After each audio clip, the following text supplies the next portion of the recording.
What's going on, guys? Welcome back to the channel. It's your boy Sly Jordy, and welcome back to F1 25 driver career mode for the Bahrain Grand Prix. And we have a secret meeting. It's been a great start to the season for us, so I'm surprised it's taken this long, to be honest, after the great start that we've had. And I'm not too sure if we'll even get into the Red Bull team, as that team is starting to pick up a bit now with a strong result in Japan. Verstappen finally picking up a dominant win after the big engine failure he had in the Chinese Grand Prix, and Tsunoda getting a strong result in P4 as well. So far we do have more points than Tsunoda, but of course it comes down to circumstance. Him and Verstappen were fighting the whole way in Australia, and in fact he beat Verstappen in Australia and finished ahead of him again in the Chinese Grand Prix. But again, that's because Verstappen had the big engine failure. We of course picked up another P5 in a pretty strong race for us, particularly at the beginning. We had an aggressive tyre strategy and took off like a rocket ship, and nearly we could have took P4 in that first stint, but yeah, P5 is still really strong. And now we go into a Grand Prix that I've always been pretty strong at. The Bahrain Grand Prix, always one of my favorite tracks on the calendar, and very weird to be doing it in round 4. Of course, Bahrain and Jeddah were on the calendar a bit later this season, so they weren't the two Grand Prix kicking off the season, but we're doing it now. But as you can see, we've also got a secret meeting to go to, like I mentioned earlier. So I'm curious to see what team this is going to be. I have my hopes, of course. It could be Red Bull. You never know. It could be Red Bull negotiating for an early seat. But like I said, I highly doubt it because of the good start that Tsunoda has had to the season, despite having less points than us. Again, it's all down to circumstance. We've got 2 upgrades coming as well. I also have a few more R&D points that we could look into, actually, before going into this secret meeting. So we could have a look at getting the Venturi tunnels. And I think that is actually the only thing we could get. Oh no, we got the reliability testing for the gearbox, the ICE improved materials that Hajar is looking at, so I'll let him probably get it. And we have the turbo improved materials. So of all of them, I don't really want to focus on durability. I want to focus on getting the car as quick as we can possibly get it. So we're going to go with the Venturi tunnels, which should arrive before the Miami Grand Prix, or we can do the 55% failure chance and rush it to get it in before Jeddah. Will it be worth doing so? Let's find out. I think it's worth doing it, because even if it fails, I feel like doing it again will most likely have us still being able to get it before and in time for Miami. So I'm going to take the chance. Last time we rushed it, it didn't work out, but maybe this time it will, and this will actually push us up to Ferrari pace. So we'll have a very quick car in terms of the aero. So yeah, we'll go with that. Without further ado, let's see who's coming to meet us. It's Ferrari! What the hell? Ferrari are looking to sign us, so they must not be happy with their performance. And I mean, I can't be lying here. Leclerc has not had a good qualifying, he's not had good qualifying form. Been knocked out in Q1 twice this season. Hamilton's not doing the greatest neither. He's doing a bit better. I'm surprised of all teams it would be Ferrari. I don't know. Is it worth it? Because I feel like with that driver pairing of Leclerc and Hamilton, I feel like we'd be entering these meetings just to be a reserve driver or something like that. You know, just the backup driver. I'm going to decline it because Ferrari's not my ideal team right now, and that strategy team is in a shambles. I mean, clearly they should be telling Leclerc to go out for a second time in Q1 so he doesn't get knocked out. So whatever. We're going to decline talks with Ferrari in the hopes we get a team that's more suited to me later on. So, yeah, we're going to reject Ferrari, but maybe one day we'll end up at Maranello. For me, the team are pleased that you've declined that meeting. Gold star, brownie points, etc., etc. I guess we'll see if anything else more exciting comes calling, but let's focus on our current seat for now. Well, that's good, because that gives us a little bit more, I guess, recognition If we can, I don't really know where to look at that, to be honest. I've completely forgotten, but that does give us some more recognition in terms of the team. Here it is. So now we've been bumped up to 54%. I'm pretty sure we were only 51% before. That's a nice little 3% for us. And we're getting really close to being able to do 3 simultaneous upgrades on the current car. So without further ado, let's see if we can get these upgrades in. Both of them do arrive for the Bahrain Grand Prix. So again, like I said, I am very confident around this particular track. It's a LiDAR scan track, so this is going to look incredible. We know Jeddah will look great later on as well, because that only got updated last year. And Miami's a LiDAR scan. We've got a lot more updated tracks than I genuinely thought, you know? So the game just looks incredible. Probably one of the best parts about it, and it does help that we dropped last gen as well. So let's have a look at this then. I want to look at the progress history just to see where we are. So we've actually pushed past Williams now. So those high positions that Albon and Sainz have been able to get, we should definitely be up there now. Aston Martin have received some big upgrades as well, so it looks like we'll be competing with them now. The top 4 are still quite far ahead of us, but if they keep bottling the qualifying sessions, we could be on for maybe even another podium. Like I said, Bahrain is probably one of my strongest tracks. Looking at all of these, besides Brazil, I would say Bahrain is my strongest track. So, judging from past F1 games. So, we'll see what goes on. Without further ado, let's get into qualifying for the Bahrain Grand Prix. Well, as the sun goes down, the speeds go up. It's almost time to get underway for this shootout for the fastest time and the best possible grid position for tomorrow's race. Let's get on with it. It's qualifying for the Bahrain Grand Prix. Well, here we are at the new and improved LiDAR scanned track for the Bahrain Grand Prix. And honestly, when I first tried it out in the beta, I genuinely didn't notice much of a difference. Obviously, now that I'm playing in like a different, time of day, I notice it with in terms of the lighting and stuff. But in terms of like midday, the F1 games have never been pretty strong in midday lighting, or like when it's at its brightest. So I genuinely didn't. I couldn't tell we were even playing the new version of the track by the time I did try it, and I actually had to go into photo mode and look around to really see the differences, and also change the time of day. And as you can see, we're in the afternoon now, setting our first initial lap, P3, which is eventually good enough for P12 as we go round for our second lap. Like I said, we pretty much really do need to set a second lap, and look at that, Leclerc in P14 already in Q1. We know how bad his form has been this season, hopefully Ferrari learned their lesson and finally sent him out for a second lap, which they did.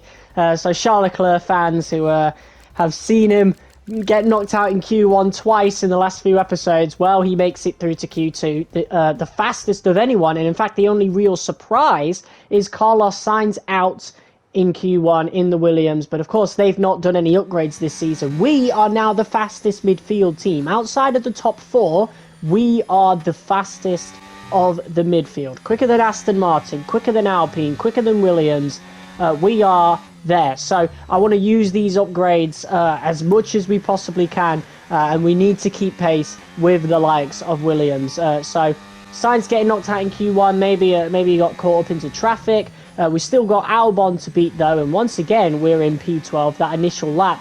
However, that initial lap was on a scrub set of soft tyres, so it's not too much of a representation, but let's see what we can do here. We're very capable of getting into Q3, as the only one in P10 is Lance Stroll in the Aston Martin. 3 tenths up as we cross the line, 3.5 tenths up, and that is good enough to get us into Q3. So a P8, pretty strong right there. That seems to be about our pace, given our position in Q1 as well.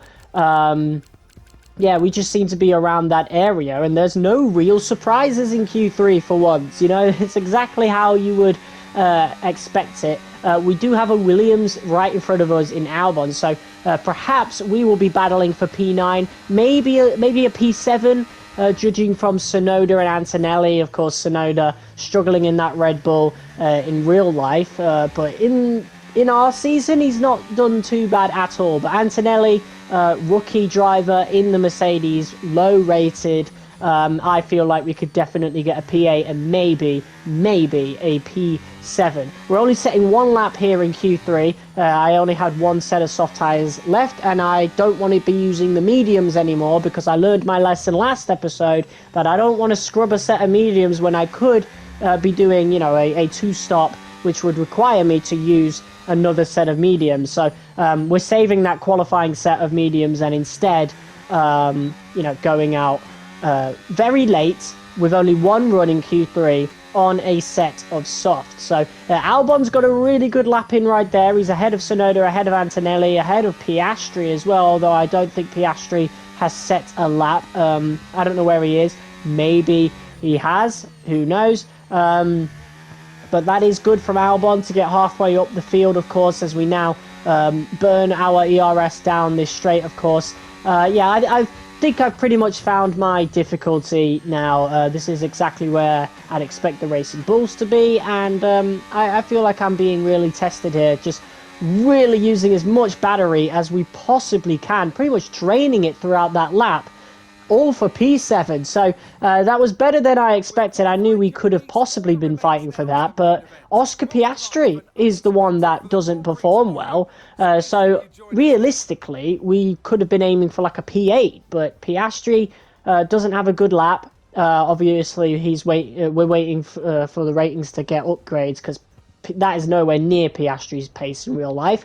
But after the qualifying session, I decided to get the rear floor under tray for the chassis. That is the weakest part of the car, the chassis, as you can tell by development potential. So, yeah, that's what we're doing. Without further ado, let's head to the grid. It started as a day race, now it runs at night.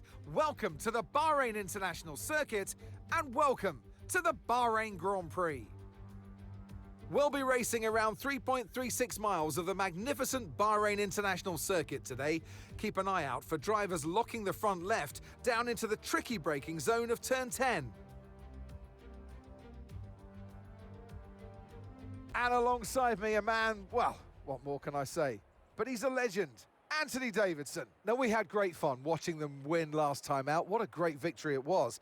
But can they carry that into today's race? It's the important one, isn't it, Crofty? You've done it once, can you do it again? But, you know, if you start believing in yourself and the confidence starts to build, that inner confidence is what you need. And you can carry that through to future races, including this one, and you set that ball rolling. That's the critical thing that they're looking for here. And I believe if you've got that first race win or a win at any stage, it can start to roll with you in a good way. Okay, Mark here. Let's get another points finish today. I just want to say good luck. We're all counting on you. So in terms of the race strategy, we've got a 2-stop and a 3-stop for our choices here. Of course, we could obviously make our own, but I'm going to go with the 2-stop on the mediums and going on to the hards. Again, like I mentioned earlier on this episode, this is probably my strongest track besides Brazil, especially in terms of the race. So I feel like if we can get a really good start here, similar to how we did in Japan, we're going to do really good here, really well. Albon, however, will be on the softs right in front of us. If you saw the other strategy, if he is going for that other, that 3-stop, there's a lot of time loss there. So I think even if he's going for a 2-stop, he could be losing a lot of time. So I'm quite curious to see what he's doing there. I'm surprised he's even got you know, a set of softs still available. You know, so if he is going for that 3-stop, that means he'll have to go on to another set of softs at some point, right? Maybe he's going on towards the end, but wouldn't that be like a scrubbed set at that point? Who knows? But here we go, waiting for the 5. Red lights. And it slides out and away we go. It's a good getaway from Max Verstappen. It's not the greatest getaway from Lando Norris. He's getting surrounded by the Ferraris already. And Albon has shot up the field, P4. And look at this, it's 3 wide going into the first corner. And Max Verstappen is going to once again run away with it. And we get brake checked almost by Lewis Hamilton. I don't know if he needed to slow down so much right there, but we had to slam on the brakes to take evasive action there, and Charles Leclerc took advantage of that. I think that's a bit too much of a coincidence there, and in my anger I'm going to spend a bit more overtake than I usually would at this point in the lap just to get past Leclerc. Of course, the Ferraris are both on hard, so I want to get these guys out the way as quickly as possible. Norris and Albon both on the softs. Verstappen is also on the softs, and he is already like a second ahead. Albon is going to be slowing down Norris, but yeah, very good for Albon right there. P2 for him. I don't think he's going to keep it for very long, though. That Williams has had no upgrades going into this weekend, unlike our car, for example. And the McLaren, I haven't really kept an eye on the top cars, but the McLaren is the best car on the grid. I highly doubt Albon's going to keep him behind for long. But the thing is, he's going to be costing Lando time, which gives Max a lot more space out in front. So we could possibly be looking at a very dominating Max win, and a very dominating win in general. You know, we already saw a Lando easy win in Australia. I think a lot of all the winners this season have pretty much ran away with it. The Chinese Grand Prix, it would have been Verstappen running away with it, but it ended up being Russell anyway, and Russell himself was under no trouble, you know. So whoever goes on to eventually win, it must be because of all this fighting, as we defend against Lewis Hamilton right there. Not going to give us too much trouble right there, as Norris has overtaken Albon. But the damage is already done. Verstappen is probably about 2-3 seconds ahead at this point. The win pretty much guaranteed, provided his Red Bull doesn't fail on him. We're going to focus on our own race. A podium is back on the cards, guys. So we're going to be fighting with Albon right here, who is flying high just like us. But he is on a different strategy, and quite frankly, an inferior strategy. I cannot see how those softs are going to work. But, you know, regardless of the good start, it's getting out of the way now, and Leclerc is going to be able to get past him very, very soon as well, as those softs are bound to be going off. Norris is not going to be able to make too much ground on Verstappen. Verstappen is pretty much going to cruise until his pit stop. But Albon actually does pretty well over the next lap. He does manage to get an overtake on us to retake P3. We're not going to fight that too hard because it is still early days. It's the first stint. There's no point fighting it. You know, there could be a chance that we could perhaps get a better position than P3 if there's any incidents up front. So I don't really want to lose much time at all in this first stint, as my engineer sets the objective of keeping ahead of Leclerc until lap 10. I think that's going to be fine. We've got a habit of trying to put a car in between the guy we're trying to keep behind. I think before it was Piastri. We've definitely had this objective versus Leclerc before, as it's now 3 wide going into turn 1. Who is going to be the last to brake? It's going to be us, as we managed to take the position. Albon's going to be the one losing out in that regard, losing 2 positions in one corner. Leclerc, he's got a lot more grip at this point. 6 laps in, those softs are really going to be wearing. And as we go on to lap 7, getting chased down by Leclerc, Albon has fallen as far down as P7. So he's lost position to Russell and Piastri. He's now losing positions more because he's just pitted, but too late as Leclerc looks to go round. And he definitely didn't overtake me there, but the game says he did.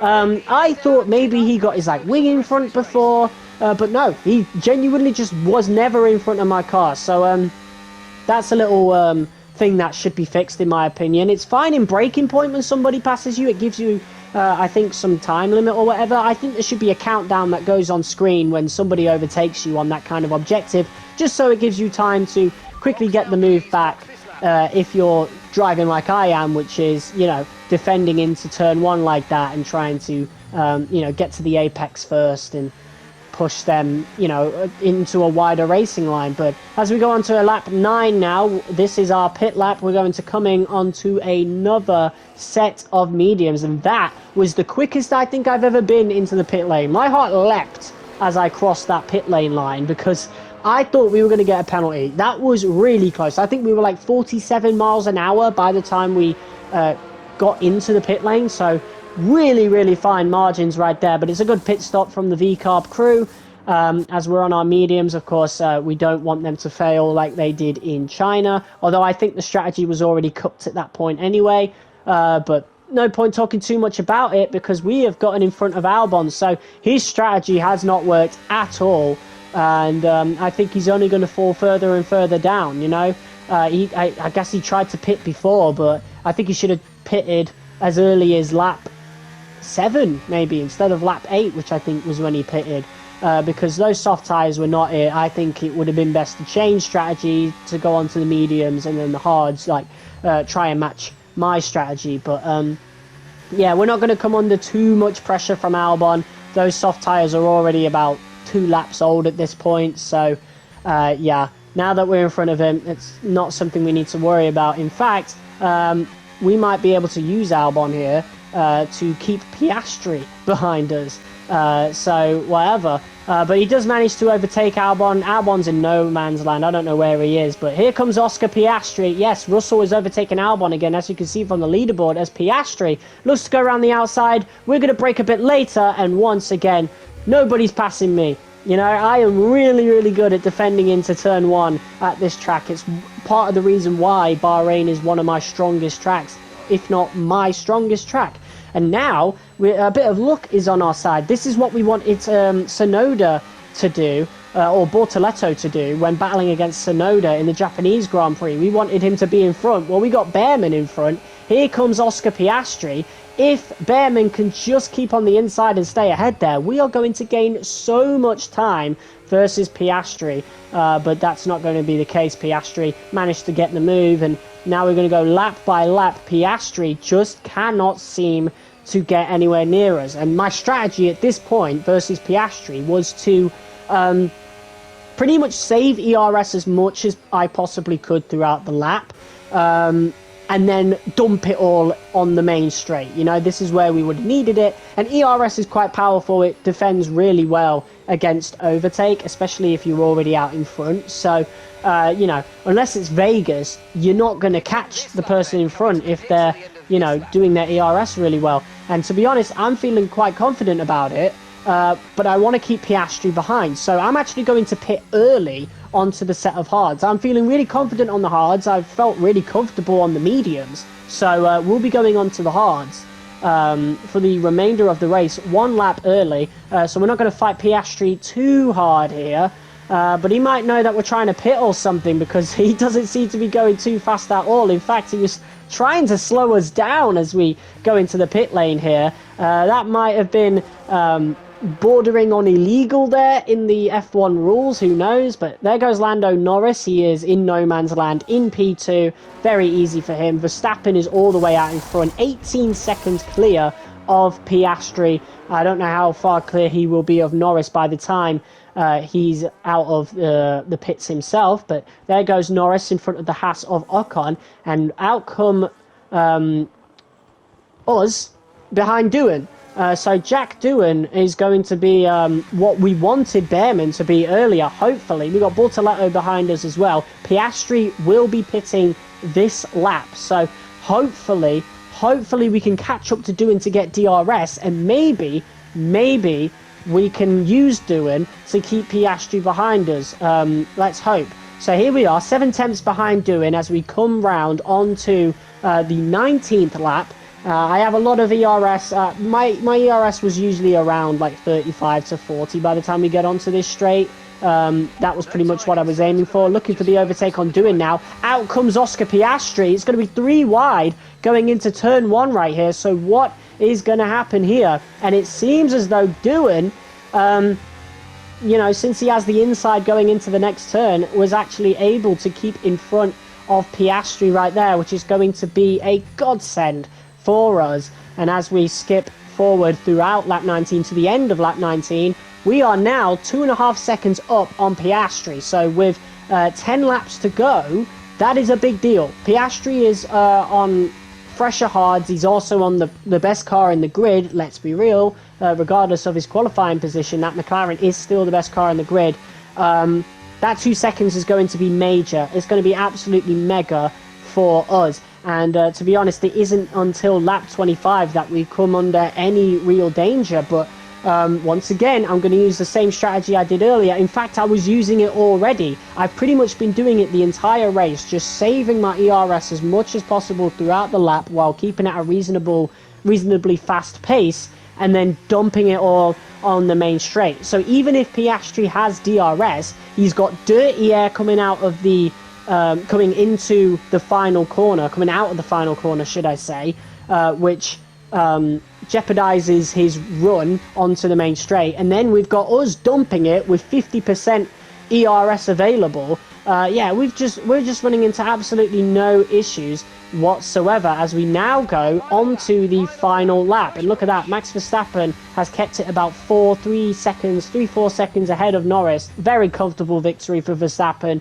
He's not come under any sort of pressure at all. Norris himself, since overtaking Albon, has been in no man's land. He's pretty much got a really easy P2 right there. The fight is for P3 as Lewis Hamilton has now overtaken Piastri. So Hamilton's gone for an aggressive strategy, pitting onto the mediums there. But the story is Max Verstappen, once again, another easy win for him. He doesn't even have the best car on the grid, but that pole position is the most important thing. He's not getting caught in any fights behind like Lando Norris is. So that's not good. Lando Norris will be leading the driver's standing still, but Verstappen is closing in on him as we now come around the final corner. I think maybe a lap or two Hamilton would have caught us. It's not like the Piastri situation. He is on much faster tyres, but it doesn't matter. That's another podium. A huge result for us in Bahrain.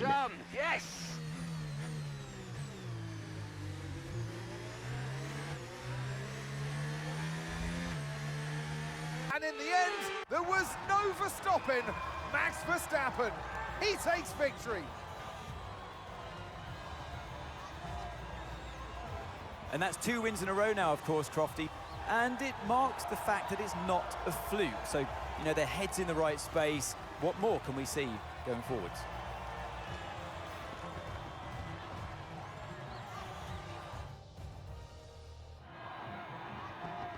Well, it's been a long wait for many of our drivers, but the wait is always worth it. Bring them out to the awaiting crowd. It's time for our podium celebrations.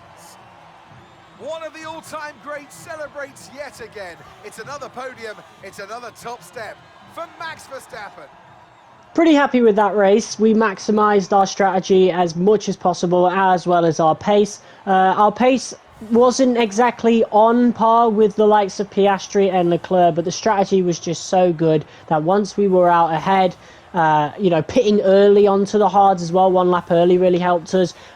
Doing inadvertently really helped us as well, gaining us that, you know, that precious 2 seconds on Piastri, and we got our second podium of the season, so that's major for us. Albon ended up really falling off, down as low as P14 after starting P6. He'll be really disappointed. Williams will be really disappointed. I knew that was the wrong strategy. If you'd have looked at our strategy screen, you would have seen how much time gets lost, you know, being on the softs. And I didn't mention it, but you probably noticed it. Albon pitted from the softs onto the softs, so he absolutely did a 3-stop. Absolutely. And yeah, it just was not good at all. But there we go.